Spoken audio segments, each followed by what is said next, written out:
我係3C 班嘅張家明啦，今日要介紹嘅元素係化學元素嘅係氡嘅。呢啲係氡嘅表面一啲簡介資料啦。氡咧係第86號元素嚟嘅，佢嘅化學元素符號就係 Rn 啦。佢係一種稀有放射性嘅惰性氣體啦，無色無味啦，由鈾同埋土衰變產生嘅，常見於土壤同埋建材啦。氡負222半衰期3.8日嘅，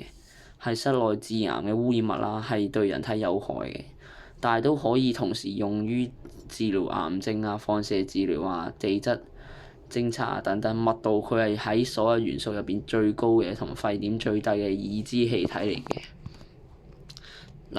多角度立體解釋氡嘅元素啦。化學元素氡咧源自於有負238嘅自然衰變鏈啦。儘管氡係一種惰性氣體啦，氡喺極端嘅條件下邊咧都可以同沸形成唔穩定嘅化合物啦，例如 RnF2 啦。但係呢一類化合物通常咧都喺常溫嘅情況下迅速分解嘅，所以咧氡大多數日常時間都係以單原子分子存在嘅。佢嘅密度係9.73 kgm² 啦，係空氣嘅8倍，所以比較容易沉積嘅。喺一啲例如低窪處或者地下室咯，由於 A 衰變特性啦，氡咧能夠釋放高能量嘅氦核，簡稱 A 粒子啦。穿透力雖然好弱，但係一入到人體咧就會對人體造成好嚴重嘅電離傷害，對人體係好有害嘅。其次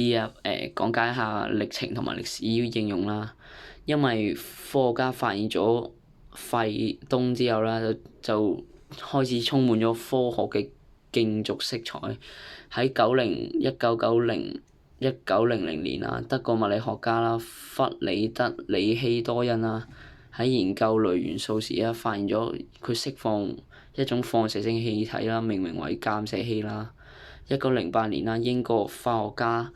威廉拉姆齊與同埋羅帕特格雷分離出純氧氣啦，正式命名為氣。居里夫人呢亦都喺放射性研究中曾經接觸過氡啦，但係因為嗰陣知識水平未太高啦，未意識到佢嘅危險性嘅。20世紀初啦，氡因為放射性啦，俾人應用喺醫療啦，嗰個醫療療法叫鐳水療法啦。1920年代啦，美國曾經流行一種含氡嘅礦泉水啦，聲稱咧可以治癒關節炎啦，甚至癌症啦，但係其實係一個錯誤嘅知識嚟嘅，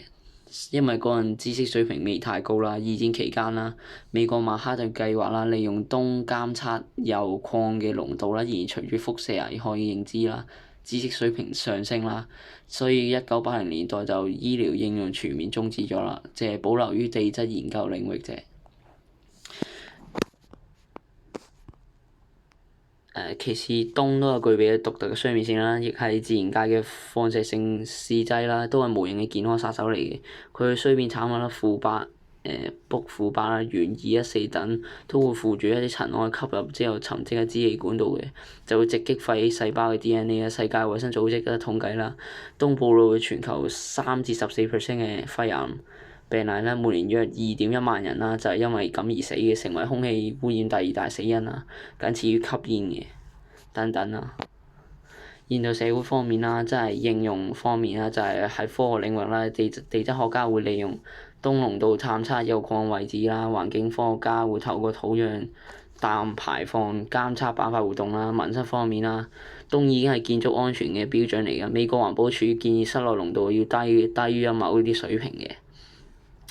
佢嘅價格唔係好貴啦，儘管佢好多害處啦，但係氡都總有一啲好處，例如正視放射性防護啦。知個咧都好嚴格咁規管嘅，要天然石材都要經過輻射性檢測嘅。